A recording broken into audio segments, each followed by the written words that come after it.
Profesorka, zašto svi učionici drže mobilne telefone na času fizike? Zar to nije sjajna ideja? Ovo što vidite pred vama, to je upravo u toku čas ispitivanja koji mi sprovodimo pomoću mobilne aplikacije Sokrativ, koja je potpuno bezbedna i što je najbolje besplatna. Ono što je prednost ovakve aplikacije to je što ona automatski miješa pitanja kao i odgovore pitanja, tako da iako vidite da oni sede jako blizu jedni drugih, oni su onesposobljeni da prepisuju jedni od drugih i to je jedna velika prednost za nas nastavnike. Kako se tebi sve ovo čini? Pa mogu vam reći odlično. Fiziku smo svakako do sad voleli, ali pošto volimo i novine, tako da ovo nam je odlično došlo.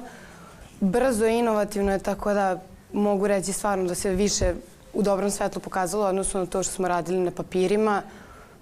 Od 2 dana je prešlo na 15 minuta kontrolni zadatak. A vi ste osmislili jednu platformu za online učenje, dakle đaci mogu da uče od kuće i to na nivou cele škole. Svi profesori mogu da koriste tu platformu. Tako je, svaki administrator školskog sajta ima pristup besplatnom softveru koji se zove Moodle platforma. Znači može da se instalira u okviru sajta škole i da se naprave nalozi za učenike, te putem toga oni mogu da pristupaju materijalima koji svaki profesor ima prava da napravi.